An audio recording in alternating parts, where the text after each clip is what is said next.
Hey, folks. Hello. Sam, stop talking. We're trying to talk. Thanks. Hi there. Before we get started, just for my own information, how many people here are students currently? Recent graduates as well. And running indie game companies or trying to run indie game companies? Because I know that's tough. Okay, cool. Anyone here ex-AAA or has been in large companies? Cool. Yeah, cool. Pete. Neat. All right, that's helpful.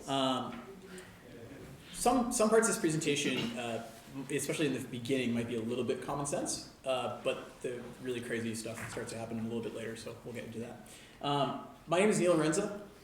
This is Seth Mantie. I'm Seth. Our talk is Forming the Indie Voltron of New England, how we built a team out of some of the most talented developers right in our backyard, and you can too. We're tooting our own horn a little bit, because we are some of those developers, but a lot of them are not here, so we're going to try our best to represent them.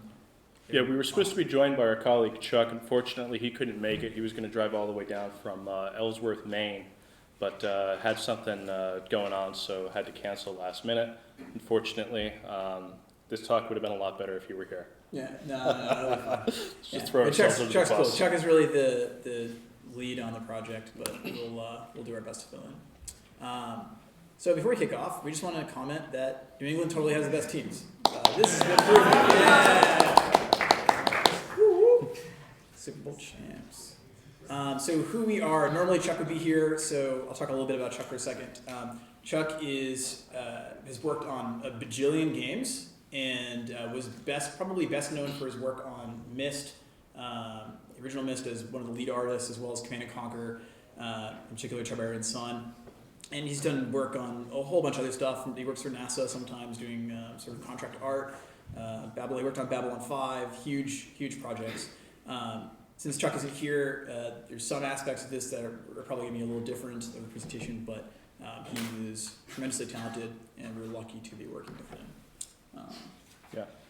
So I'm Seth. I'm a developer. I've been working in games since early 2002, so I'm starting to feel kind of like a dinosaur at this point, but on and off. And I'm always amazed that I've worked doing this stuff for so long and I still know absolutely jack. So I think I'm in the same boat as everyone else when it comes to that, right? Yeah. I feel like everyone who says they don't know, probably those are the people I like working with because I don't like, it's almost cocky, there's something wrong. I'm Neal, I have big hair. Thanks, Seth. He wrote that. I started as a game modder in my early teens. So I originally started working in like Half-Life Engine, eventually started working on Unreal years later. Currently, I'm the director of a company called SkyMap Games up in Manchester, New Hampshire. We are a team of 5 full-time employees, and we subcontract anywhere between 12 and 20 people, depending on projects that we're working on. So we're working on a lot of games. I'm also a professor at Southern New Hampshire University. A lot less of that now than before. And I'm head of business development at Game Assembly, which is New Hampshire's video game development co-working space. So it's where most of the New Hampshire video game industry, all 20 of us or something, are located. So it's a very small group. It's very tight-knit. So the companies we keep, Chuck would normally be here to talk about Eager Games. So I guess I have to. So I guess you have to. Go for it. So Chuck founded Eager Games in 2014, right after he moved to Maine. He originally founded it in Bangor, Maine, but we've since moved out to Ellsworth, Maine, right in the gateway to Acadia. The goal was to create non-violent, sort of beautifully immersive, story-driven narrative games with a very broad appeal, hopefully. And obviously, we introduced Chuck earlier, and he has a tremendous wealth of experience, but this is the first time he's ever run a game studio by himself. So we get to talk about all those mistakes, which is fun stuff. So my company, SkyMap, Seth says it's acclaimed. Thank you. It's acclaimed by me. That was nice of you. So again, we're in Manchester, and we mostly specialize in partnering with other companies. So companies come to us, they have an idea for a project. Sometimes we help them in the prototyping stage. Sometimes people come to us because there's a talent gap and they need to help get some piece of experience filled in partway through development. And we've, in some cases, even after development is completed, gone in and done things like game porting or just provided additional assistance to sort of get the game out the door and get it shipped. We've also done the entire process start to finish with a few different clients, so we have a lot of fun with that. It was funded by a bunch of Southern New Hampshire University students, and we've only made one original game in the time that we've had our company, but we worked on 25 games as contract developers, so lots of The one original game was terrific, though. Thank you, I appreciate that. Yeah, it's a game called Bacon Man. Buy his game. It's really fun. I think it's fun. Okay, so our team has contributed to a whole bunch of stuff. Forget Fortnite, lame. Fuck you, Neal. Thanks, Doc. That was nice. Oh, whole bunch of stuff. So this is across the entire project. All these different Wait, I games. think there's one more. There might be one more. Oh, Wait.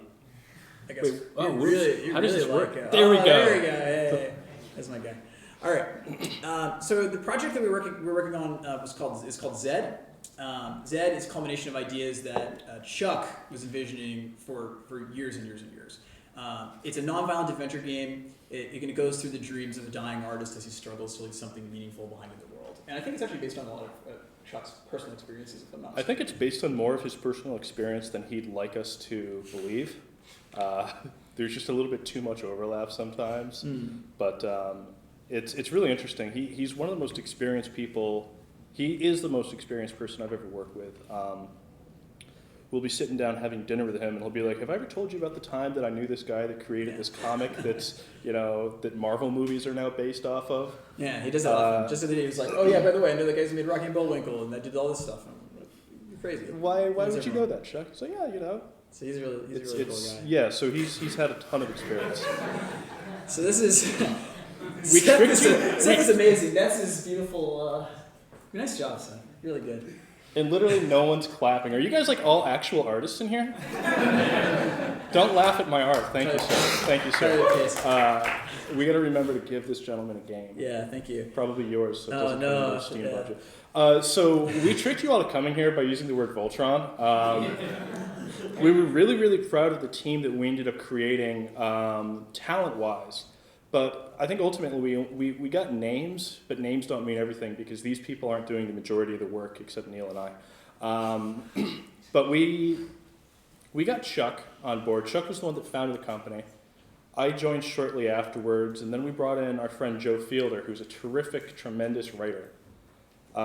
Through Joe, we brought in Stephen Russell, who is one of the best voice actors I've ever heard, although there's a ton out there now. Stephen was the voice of Garrett in Thief. He did Nick Valentine in Fallout. He did a bunch of the voices in Skyrim.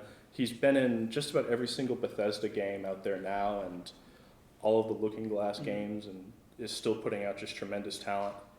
Yeah, super good. Neal, you're on here. I'm a producer. I used to make video games, but mostly now I'm primarily in project management. So my job is, when I came on, was to sort of help put together part of this team. I think I put myself down as a level designer, but right now I'm mostly doing marketing and yelling at Chuck. Yeah. So classic indie game studio, like everyone. There's a lot of people who wear a lot of different hats, and it's interesting. But we formed a team with a ton of different people who have a ton of different talent, and then we have a body as well of a. I don't think that we could get the slide big enough to. Yeah, there's probably 10 to 15 other people who are not on here, and they should be, but best we can do. Yeah. So, what are the common threads with this project? Ear Games, again, that's Chuck and his crew, primarily Seth and some people up in Maine. SkyMap Games, my team in Manchester, New Hampshire. And then where are we meeting people that have sort of been pulled in and out of this project, right? So a lot of people came from the Boston Unreal Engine community, which Seth runs. Yep. The International Game Developers Association New Hampshire chapter, which is our Manchester chapter of the IGDA. Unreal New Hampshire, which is my knockoff of Seth's group. It's smaller and not as good. And Game Assembly, which is the co-working space in Manchester, where we did a bunch of this stuff. And what we put at the bottom here, that one of the common threads between, I think, Seth and I is we are just like to try and seize opportunities when we find them. Like if we find an opportunity, we go after it as fast as we can. And contract work is a big piece of that. That's kind of the driver of why we intend and run a lot of these groups, is we're constantly trying to find more stuff to do. We have to be that way to survive, unfortunately. Yeah. So after all that spiel, what are we talking about today? So in the description for the talk, we mentioned making friends, making connections, building communities. Why relationships are not transactional, but why they do have value, especially in games. The hidden talent pools that are all around us, and where you can find secret talent, because there's lots of it. Knowing the value of people's work, knowing the value of your own work, knowing what opportunities have strategic value, and understanding that strategic value is different from monetary value. How to build teams, both expanding them and contracting them. Has a bit of a double meaning. How these ideas applied to our game, Zed, and what we think are some lessons learned from this really bizarre development process that we went through in order to make this game succeed. All right. So what we have to talk about first isn't about Zed. It's not? Wait, did you make this? But hang tight. We're going to loop back to the game in a little bit. So we didn't start the project Zed starting from scratch. I mean, we looped into it at some point. But I think we looped into it through a variety of, I don't know if they're good or bad decisions we made, but definitely through a variety of decisions that we made. Yeah, and I think it started with our communities. Yeah, absolutely. So there's a lot of communities that are good starting points for projects, and probably a lot of people who are in here, especially students or people who are recent graduates, you might be starting indie game companies because of school groups that you're part of, right? Like that's a really common way of forming teams. So within communities, you have schools or professional development groups. Generally, you have local meetup groups, like the one that Seth runs, like the one that I run. Chat rooms and forums are really cool. Like that's how SkyMap got its start, was just going on the Unreal forums, finding people who are looking for work, and just grabbing work, right? As a quick way to get things running. And if local community doesn't exist, you might consider just making one, because why not? Every area should have a game development group. So I guess there's a question of getting to know the hubs of those communities. Like Seth is a hub of a community, so maybe you can talk a little bit about that. Yeah, so communities are really interesting. I actually did my college degree on communities. I really wanted to graduate, so I made something up, but I learned something in the process. And communities are made up of all sorts of different types of people from all walks of life, and some people in communities are very well networked. They're sort of the hubs of those communities, right? But every good community every good wheel, has spokes. You can't make a wheel without spokes. You can try and do it, but you're going to fall very quickly if you try and jump on that bike. So who's going to be well networked? Who can connect you to other people? Who knows what's moving and shaking in those communities? There are always really good questions to figure out, and you can feel your way out from that pretty quickly once you get involved with any sort of a community. I feel like that's pretty fair to say, yeah, right? Absolutely. Like going into communities and trying to find people who have lots of connections and can make lots of introductions to other people is a super important piece. And arguably, that's the reason why this project had gotten started, was because at some point Seth and I had struck up a conversation, and you knew about this project, and conversations start. So also knowing what is going on within them, like who's working on what projects and what kind of talent there is, and figuring out are there talent gaps within those groups. And asking yourself the question, like, who can I introduce myself to, and who can I introduce to other people, is a really huge piece of just building really solid game development communities. So again, some of this stuff is a little bit common sense, but you'd be surprised how often it gets avoided. Since we run communities, what we see is a lot of the same mistakes happen over and over again. Like people show up to game development events and they're not prepared to talk to people, which is kind of a strange thing. Like you're trying to get together with a bunch of people to have a conversation, and you're not. There's always one or two people sitting in a corner by themselves, not talking, and they want to talk. Or worse, people clustered into groups and then don't go out and talk to anyone. And actually, I see that today. Like I was looking over today, it's like, oh, I know all those people in that group, and all those people in that group, and no one's actually cross mingling. Like what happened, right? And so getting out of your comfort zone and going and making introductions is really important. And the trick is, like, of course, what can you talk to people about? Well, what's the common theme here? The common theme is game design. So talking about your work and talking about things that you're doing, asking people about what they're doing, talking about what you're doing. And you can do that in a way that doesn't bother people. Like, go figure. You can actually have a conversation with someone about projects and not tick them off. Not asking people for work. Why are you looking at me when you say that? You deal with that, I think, Yeah. more than I do. So yeah. Unfortunately. I was out Wednesday night and I had a friend try and pitch a game idea to me. And I immediately threw my head down on the table. I'm like, what the heck, dude? Why are you doing this to me? But it's much worse. Every single time you're out, someone will ask, there will be that one kid that wants to ask, so do you guys have jobs? Can you give me a job? No, I'm not the job fairy. I don't give people jobs. That's not what I do. That's not like a good business model to just hand out jobs. I'm not Oprah down here and you get a job and you get a job and you get a job. You don't, but you do. It's just, it's ridiculous. You can't do business that way, unfortunately. And nobody wants to be asked for work. You need to show yourself first. You need to be able to prove that you're doing something, you have some talent that's worthy of that position. But you should never just meet someone and ask for a job either. That's the biggest, I think, cliche that indie business owners have. Yeah, I wrote, show, don't tell, show passion, and show work. That's a really big deal. It's easy to just bring a video of something you're working on or have some questions about a particular set of issues that you might be running into, and then asking those specific questions. I'm doing blank. Do you know about how to go about that? What's your experience with X like? Open-ended questions, or questions that are too vague, kind of put people in an awkward position, and it's like, well, that's not really good use of anyone's time. Chris Rock quote. I think this is very relevant to what we were just talking about, which is like, I'd always ended up broken down on the side of the highway. When I stood there and tried flagging someone down, nobody stopped. But when I pushed my own car, the other drivers would get out and push with me. If you want help yourself. People like to see that. So, just going and like asking for work or trying to recruit people for projects based entirely on just an idea is not really enough. It's really good to show people that you're making an active effort in order to start building something to get them involved. And that was one of the reasons why I was really interested in the Zed project. Is there was this really passionate, amazing idea, but there was also a level of experience and interest and some work behind it just to get started that showed us like, okay, they're pretty serious about this. This is something we should, continue. Okay, so let's talk about your backyard. Nice deck.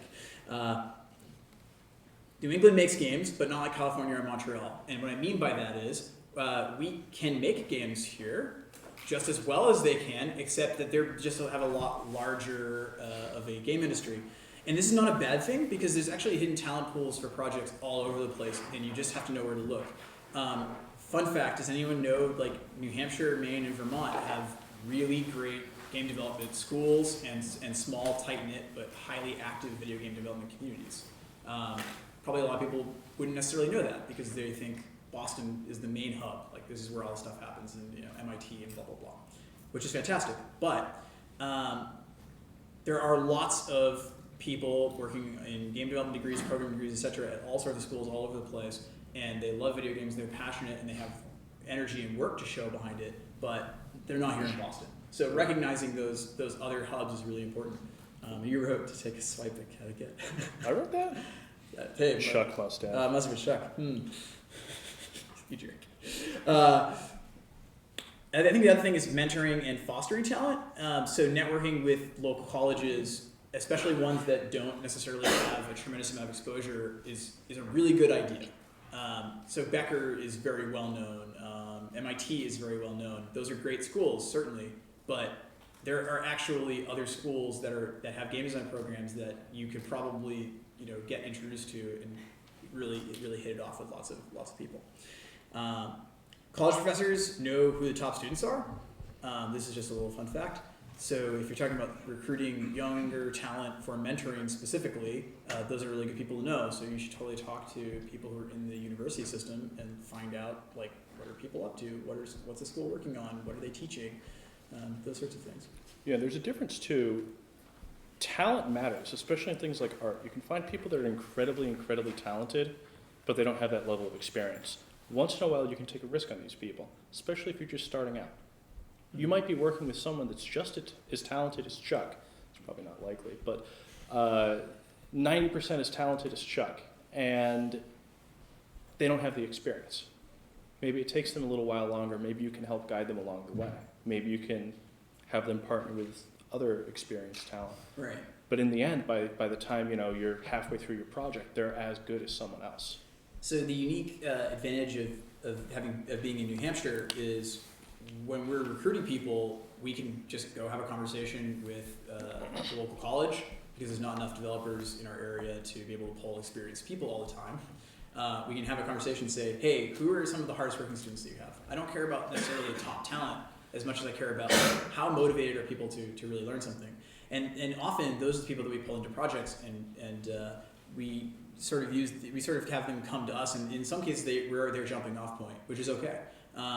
Of the 12 students that we've had as interns over the course of the last few years in SkyMap, 10 of those 12 are currently working in companies like Blizzard, Raytheon, Activision, Hi-Res Studios, because although they eventually might leave New Hampshire, they end up actually going out and having conversations with other companies. Your community grows by virtue of your mentoring, and then before you know it, we've actually had some contract work come in as a result of the students that have ended up going out. Like, you just never know what's going to happen. So it's okay to cultivate talent and know that they're going to leave, and that's okay. That happens. And you should give more than what you get with students. You should pay them if you can pay them. If you can't, there's other things we can talk about, but primarily you need to actually put more energy into the students than necessarily you're getting back from them, because it's important to cultivate that talent. So that's an important piece. Finding or making opportunity. Find or create projects that are high impact. Yeah, I have some thoughts on this. I don't know if you have thoughts on this. I think this was primarily your thought. All right, I'd like cool. you to elaborate. I have some thoughts on this one. So finding or creating projects that are high impact on your portfolio, so you have things to show, is going to be really important even when you're an indie game studio. So a lot of people who are here, you're like, I'm going to make an indie game, right? And indie games are awesome because I can put it on Steam and I can be one of the 4,000 games that just came out. And so the problem is you really need to think about what is it that you're making that has the highest impact possible. If what you're working on doesn't have a high impact, meaning it can't grab a lot of attention immediately, you might consider that actually making your own game is not the best way to start. And instead, consider pivoting your group into helping other teams who are larger or more experienced to deliver something really great, make a ton of impact early, and then use that experience to pivot off and continue in your own projects. I'm not saying that's the case for everyone, but we found that useful. Every project can be a springboard if you use it appropriately, and that's not always easy to see how, but I think you're the guru of doing that at this point. You're welcome for the compliment. We've had, thank you. In our opinion, don't work for free. That's a mistake that a lot of smaller companies make.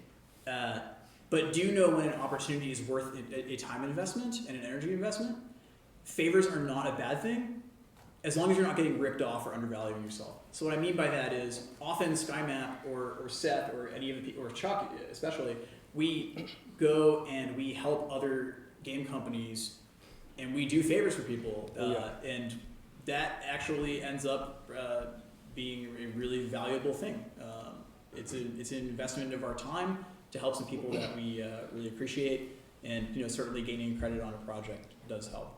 I think that's a really interesting discussion too, because I'm actually a big fan of free work and working for free. Probably about 50% of the work I had done at one point was for free. And that got me forward. It really propelled me. And as someone who has to pay people, I want people that will work for me for free. Yeah. That's not a reality, unfortunately, and I usually pay people out of pocket when I have to now. And we'll get into this, I think, a little bit later too, about how it's very important to actually pay people. But there are always people out there that will want to take advantage of you if you're willing to work for free. I think that as a company, when we were first starting out, we didn't have the ability to always ask for really great rates on projects. When we first started, often we would make strategic decisions to go for high impact projects, even if they weren't necessarily as well paid. And what that did was springboard us really quickly. So I think that there is some advantage to that. The word free is a tricky one because I don't think, what you said makes sense. You can get paid in exposure, guys. Come on. Yeah, which is right. Which Wait, is why are they obviously laughing? the thing that everyone always goes, "Oh, we get paid in exposure." It's bullshit. Yeah, there's no such thing. But it doesn't mean that some projects aren't worth contributing a little bit more time than you normally would, because there's high impact that is possible as a result of that. So that maybe that's this might sound a little bit unpopular, but this has worked for us. So. Yeah. you might be surprised at what people can offer. Actually, I think this is one that you wrote. So. Yeah, so game development is a really interesting space, especially in indie games right now. It's possible to do everything yourself, like Joe Mirabello, but even he couldn't do everything himself. He needed his brother to help out with some music on Tower of Guns 5-6 years ago, right? I'm throwing you under the bus, my friend. Yes. So there are some really hyper-talented people out there that can program and do art and do sound and do all these amazing things. But why would you do that to yourself? You can meet people, collaborate, and become a lot stronger, like Voltron, when you use other people to sort of fill in the missing pieces of your talent gaps. Nobody needs to be talented at everything. It's unreasonable to expect an artist to be a good programmer. Mm. Yeah, in fact, I would recommend not being too well-rounded because it probably is more of a detriment later. Yeah. Hone in on something. And also seeking out groups who can contribute new perspectives is really important. So I think that's a useful thing. Relationships. So obviously forming relationships is vital to game development. There's really nothing independent about indie game development. It's kind of a lie. I think the only independent piece of it maybe is like you're self-funding or something. Okay, cool. But really, game development is about relationships and conversations. So I think that's sort of a lie. People need to know that you're doing something good and they can count on you. So yeah, like knowing that's something I think you wrote, which I think makes sense. Knowing that someone is good at a particular skill and that they can count on you to deliver work is really important. Reliability matters in everything. Yeah. Transactions are sort of part of a relationship, but that's not really what relationships are founded on. Relationships are not transactional. Like you shouldn't be thinking, what can they do for me? And every time you're meeting someone in your game dev community. But instead ask yourself, like, what can I do to help this person succeed? And by virtue of being someone who wants to help others, I think generally that comes back and helps you more later. Following up with people after you meet them is really good. I tag all my game industry contacts and ping them every once in a while. So like, I just keep a contacts list in my phone, and every once in a while I go like, oh, I wonder what this person's up to. I haven't talked to them in 6 to 8 months, a year, or whatever, and I just follow up and say hello. You're insane about that. I think you're probably better than anyone else at being able to follow up with people. And it's why, like, someone tries to call you at 9 p.m., you're like, dude, I'm on the phone. Yeah. With who? Yeah, it's probably one of the only reasons we stayed in 9 business, because we have to grow our team for projects really quickly. So if I know there's a contract coming down the line and I gotta get like 5 people, if I haven't had a conversation with someone in a couple of years and I know they'd be a perfect fit for a project, then that's bad. So I like to keep up with people. And also I'm just curious what they're working on, because there's so many cool games. There's like a ton of cool stuff going on right now. So on building teams, there are tons of talented people in the industry, but everyone does have knowledge gaps. I think building lean teams that are as specialized as you can to prototype, and then dig your network for specialized skills later is more valuable. This will come back to Zed in a second because we had a huge issue with this early on. There are different ways to build teams and different philosophies about organization, and none of them are necessarily wrong. So I think that one of the biggest mistakes is like, oh, this is the best way to run teams in the game industry. That's bullshit. No one really knows, and these things are constantly evolving, and people are figuring these things out. You have to be able to also scale your team both directions. I think part of the reason that a lot of game development has become contract-based is it's really hard for smaller game companies to maintain employees who have specialized skills over the course of the entire project, because you don't always need a particular set of skills for X amount of time. You might not need to have one all year round. So that's a tough thing. It's one of the reasons why we're in business. Cool. And just being realistic with yourself about your team and your finances. Most games don't make it. If you look at Steam charts, it's pretty obvious that it's a very rough market right now, and it's only getting more difficult.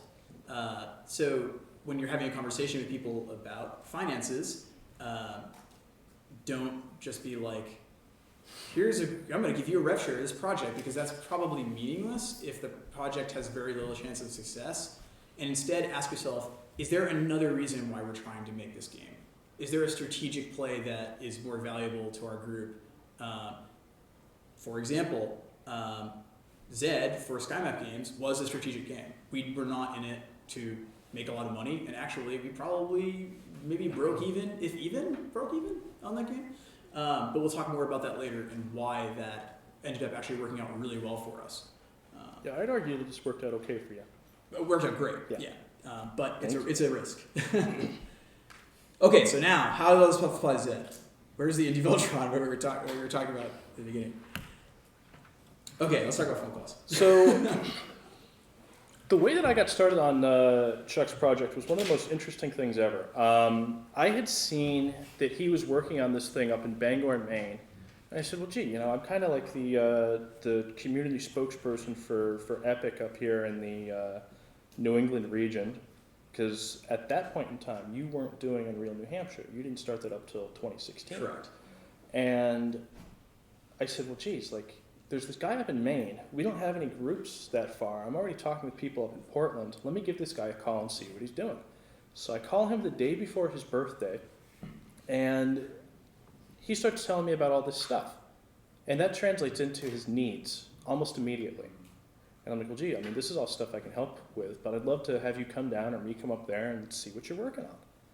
Eventually, that translated into me doing some consulting for him, which completely unintentionally by me translated into me helping him run his company 6 months later. This is typical stuff, by the way.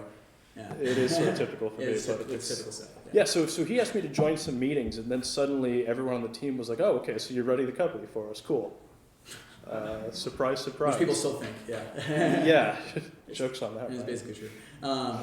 And I think at some point, I don't even remember but I remember getting a call from you and you being like, hey, I've got this interesting thing going on, but I don't remember what happened, why we. Well, I've called you and said that how many times since we've known each other? A lot. Yeah. Maybe 100? Yeah. That's not. Yeah. You gotta But it's narrow all it down. phone calls. So eventually, what happened was we decided in April 2016 we were going to launch a Kickstarter, and this was the most unprepared, It was a complete clusterfuck. There's no way to lie about that. So we launched this Kickstarter. We're completely unprepared for this in June 2016. And Neal starts calling me pretty often because that's what Neal's good at doing. He's like, here's some free advice. And I'm like, dude, why are you giving me free advice? What do you want from me? He's like, no, I just want to give you advice, dude. I had a Kickstarter that barely made it. Yeah. And so I'm an expert. I'm an expert on Kickstarter. I barely have. Yeah, if you guys ever want to know about crowdfunding and how to do a terrible job crowdfunding your game, please ask us. Hell yeah. We're professionals. So Neal starts calling me, and you probably called me 4 or 5 times. And maybe by the 3rd time, I'm like, okay, so Neal wants to work on this project. He's not saying it, and I think I outright asked you at one point. And you're like, no, I just want to. I missed a lot. Yeah. I just want to help out. But I think by that point in time, I was like, okay, so eventually down the line, Neal and I are going to work together on this. It's not an if or when. Yeah, it's and we were trying to figure out ways to make that work at that point. It was just like, okay, what are you trying to do?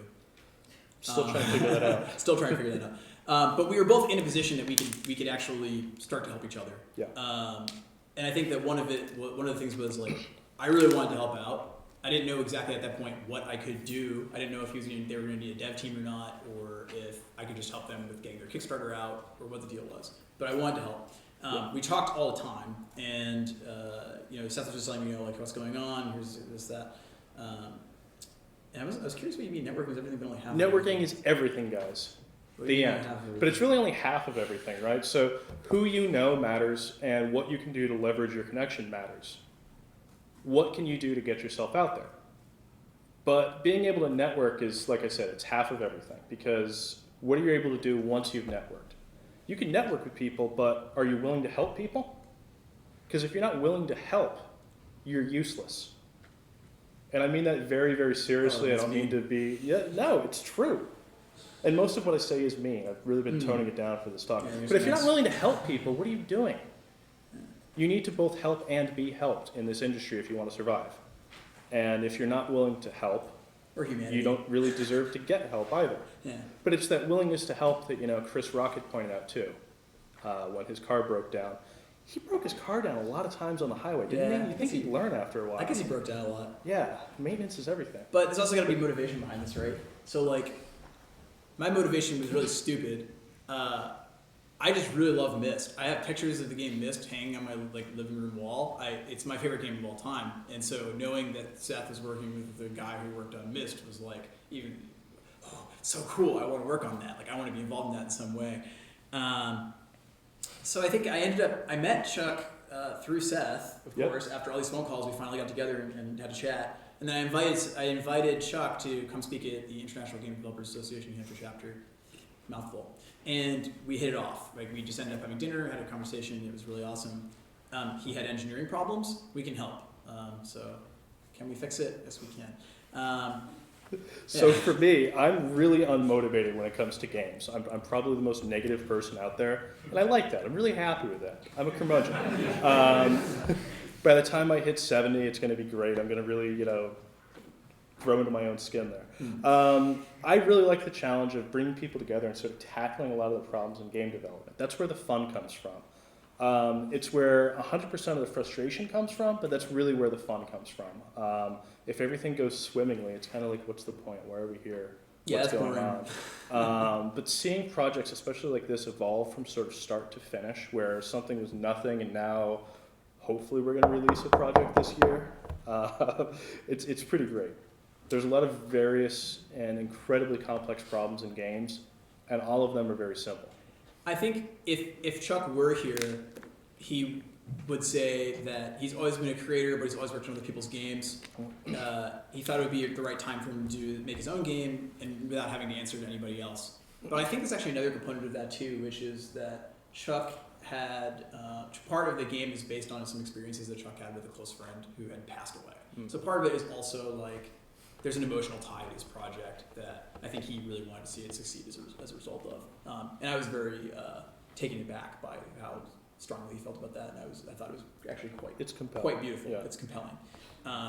So those are pretty big motivators. So here's all the phone calls we started making.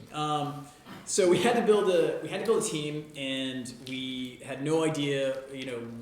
At first there was kind of two rounds to building Zed. The first round was SkyMap in a very we were going to have kind of a high impact but concentrated amount of work on the project. So we decided it was we were going to come in and do all the engineering and build it, get tons of people onboarded, engineer this whole thing out, provide really great documentation, and build these tools that we could hand the game off to Chuck's team to essentially go in and build the art out and finish out the project. That was a mistake, and we'll talk about that later. But you shouldn't have done that. Shouldn't have done that. But how the relationship how the connections started happening, we started making calls to SkyMap started making calls to local community colleges. I ended up talking to people who were working within our own team. I mentioned we have a small team of like 5 people. Seth was talking to all these people on your end. Joe was a ridiculously talented writer, and Joe knew these people in California. Yeah, it's been ridiculous. I think things sort of started off with me and Chuck, and we brought you in as quickly as possible. While we were doing the Kickstarter, or right before we launched the Kickstarter, we were talking with our friend Joe Fielder, and we said, Joe, you're a great writer. This is what we're looking at. Do you want to write this? And he said, yes, that is what I want to write. He comes to us and he says, hey, so I've got this voice actor that has worked on a couple of different games. He's pretty good, and he's right in New England, so let's do this. We said, okay.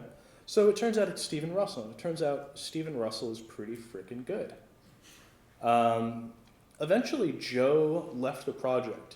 He was working on another local development thing, and he just didn't have the time to make that commitment.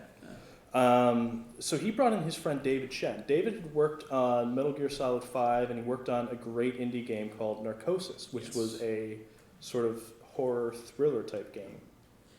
And I think it's important to point out with David that there's this sort of dotted connection, because go figure, David had worked on a bunch of games and knew a bunch of people, and that turned into 3 different contracts between SkyMap and Wait, you got 3? Oh yeah. Yeah, like, so this is kind of how I thought it you had happens. more. Like, you show people that you can do the work, and then they end up recommending you to friends, and etc. So that ended up becoming a really big deal for us. Anyway, so Show off. yeah, I know, right? So David is super talented, and he had this guy Jeff Mattis, and Jeff is also a writer and in voiceover. So before you know it, you've got this big tangled web of people, and it's actually a lot larger and more complicated than this. But this is sort of the simplified version to keep things as simple as we can. And then after we had brought those people on, though, Chuck had leveraged his connections with Cyan. Cyan saw that we were doing the work, and they said, hey, why don't we publish you? We'll get you to a bigger audience that way. Through Cyan, Rand Miller, who wrote the original Myst games, books, television show, all this crazy stuff, came up with an idea for the game, and he said, I would like to change the story. So he and David and Chuck sat down and started rewriting parts of it. Yeah. So now we've gone from having one writer to essentially having three and a half major contributors to this.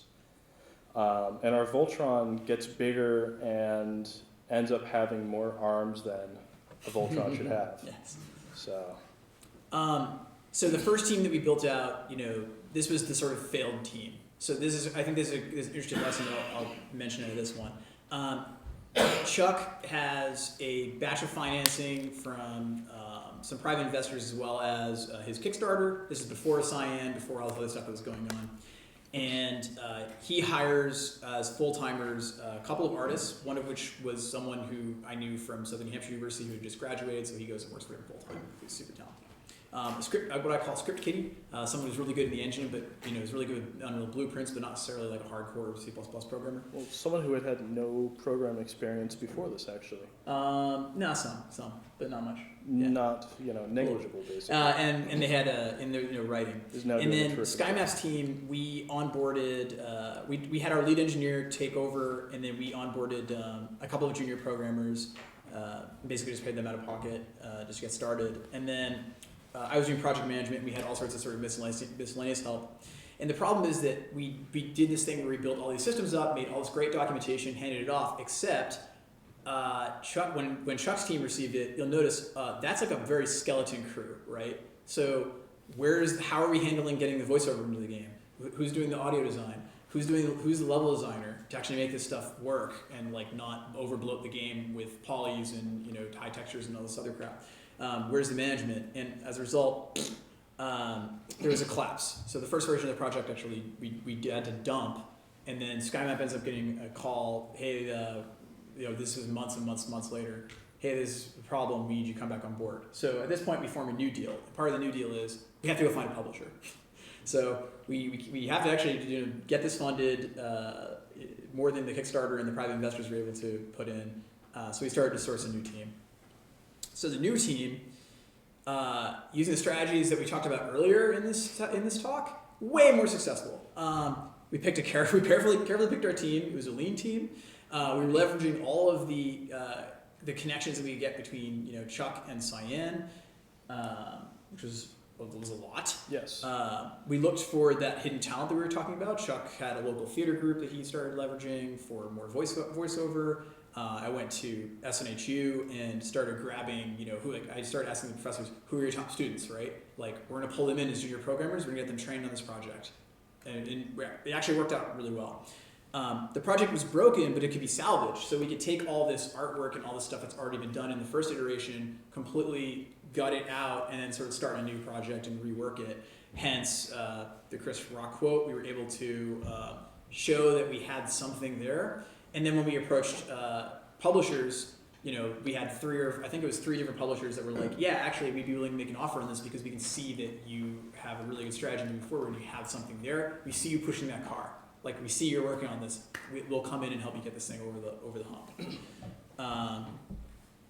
So what's cool is how did we keep ourselves funded through this? Well, beyond the fact that there was some publisher money, which was great, we also had all these contracts coming in from Cyan and Honor Code, David Chen's group, and like all these other people. So that really helped a lot. Like all these connections suddenly came to fruition. So the strategic risk of Zed paid off. So some lessons learned. These are big lessons for us. Clearly define the project goals for each of the groups, each of the parties involved, right? So are we going to ship this ourselves? Are we going to get a pub? Why are we actually making this project? Because if the answer is if you're an indie game company and you're really fledgling and you're not quite at a point where you have the resume to be able to get out there and do something really crazy, the answer should probably not be doing it for money. Not yet. I think you should make money, but I'm saying you're not going to make a ton of money right away doing this. So our goal at SkyMap was not to make lots of money. That was what we said, was we're not working on Zed to make tons of money, we're working on Zed because we see that there are way more opportunities that can come from working on this game by virtue of making friends and growing our connections and asking people for additional contract work within these companies that are kind of forming around the game. And we scored way more from the project as a result of basically doing a lot of work on it. It actually paid off tremendously. So it was a measured risk that worked. Doesn't work for everyone, it doesn't work every time, but it works for us. Yeah, so for Chuck, like, what was the reason he's working on this? Well, I mean, I think it's fair to say that Chuck is certainly not a rich man working on this project, right? Like He's sleeping on the floor. yeah, he's but however, he's this tremendous emotional fulfillment for him, and this is a game about his friend's life and his relationship with his friend. I think it'll just be good for him to get this thing done. I think he wants it over with. He just wants it to be done.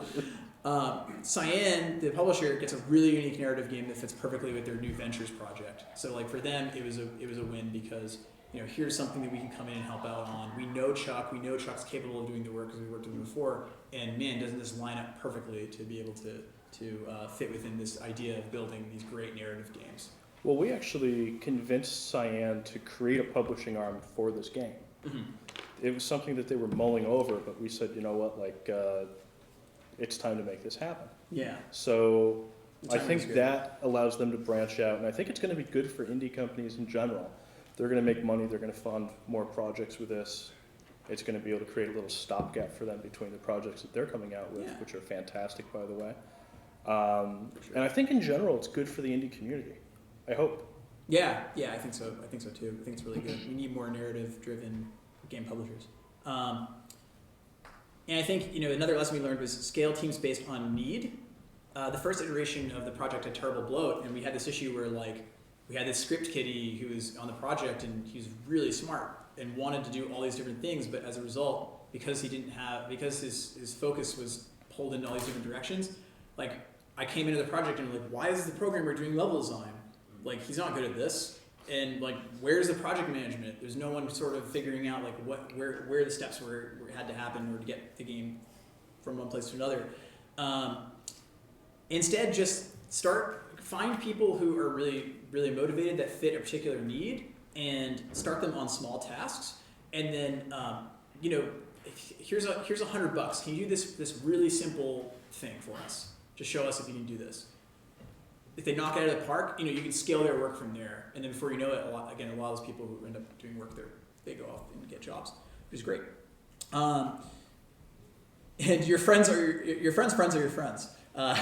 We were totally reliant on everyone's networks to find the right people at the right time to hop in, help out on a particular piece of the project.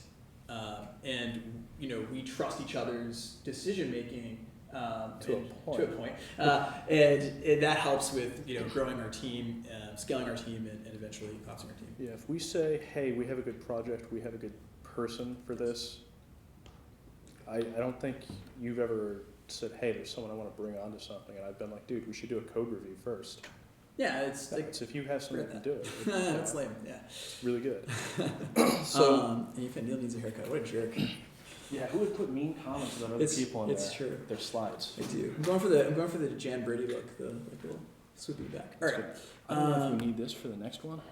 Yeah. Do we have audio working? I don't know. Do we know if we have audio here? It may work. Let's see if Let's this try works. That's so thing, this right? is kind of what we, after all this flip flopping and failing and.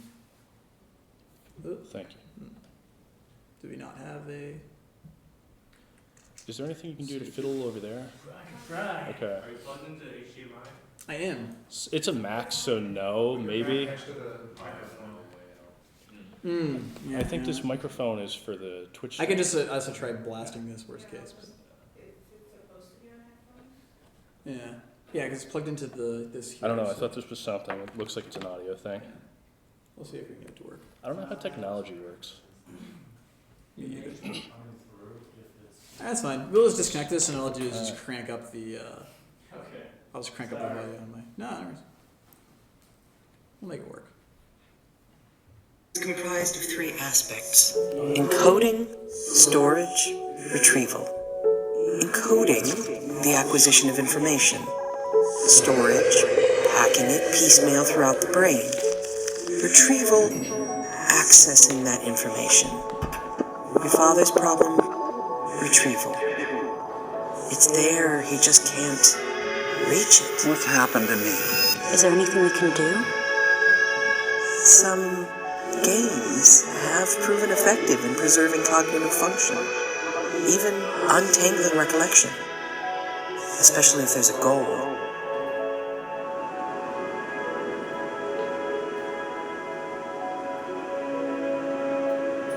My father, he's an artist. He's making a picture book for my daughter, Charlotte. This is it. One man's life boxed up for easy access. Now tell me, what are your most important memories? Boy needs a father. Should have been there. We were preoccupied. Galleria Galactica, Dayton, Ohio. Right. Our first solo show. Not a soul opening night. Except Mal. I wonder how Mal's doing. You don't remember. Hey, it's Mal. Haven't heard from you. Got some bad news. One memory down. Good. Find a few more and we can make a gift. Create a work of art. It's important for Charlotte. It's important to accomplish something with our life. Say, do me a favor. Finish Zed's search. Wrap up his story. I just want to know that he found his way home.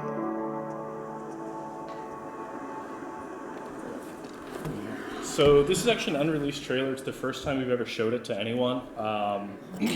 So that's right. Thank you. So that's going to be releasing. Yeah, thank you very much. So yeah, after this crazy weird dev process, some lessons we learned. If you can, wishlist us on Steam. That helps. If you can't, If you can. find a way to. Yeah, make a Steam account. Dang it. All right, and yeah, I mean, we have a little bit of time. Sorry that took us. That was actually pretty long. Hopefully everyone enjoyed it, and we have a few minutes. Does anyone have questions about any of the stuff we? Hey PJ, what's up, buddy? When did you guys start production? When did we start production? Which time? Yeah, which time? The second time. We at the entire game was rebuilt. That might be like the fifth time. No, it was the second time. The May? entire game was rebuilt. The current version, GuideMap did almost the entire thing in about 3 months. It started in September. Right, everything that we're doing at this point is touch up, bug fixing, polishing, that sort of thing. So yeah, just finding people very specialized and pulling them in. You do this, you do that. It worked out pretty good. Are you all remote? Most of us are in New Hampshire. You've got Yeah. to define remote. So we've basically got like 3 hubs that people are working out of. Yeah. Technically, our office is in Ellsworth, Maine. That's where our postal address is. One but person. It's, One person in Maine. Yeah. Almost everyone's in New Hampshire, and the New Hampshire game industry, for context, is Game Assembly, like the group that we work out of. There's other companies that are up there, but there's very few. The only other game that's pretty big that I know of is a game called Ooblets, which is somewhere north of Portsmouth, I think. So New Hampshire game industry is very tiny, but yeah. Yeah, thanks for asking. Cool. Yeah. Any other questions about the weirdness? What was that? Oh yeah, sure. How are you guys still looking for people on your team? What did I just say? Don't ask for work, buddy. You're working with Joe. Other people are friends. He's asking for a friend. So I think Zed is pretty much wrapping up at this point. But there should be an announcement of the release, I would imagine, within the month. But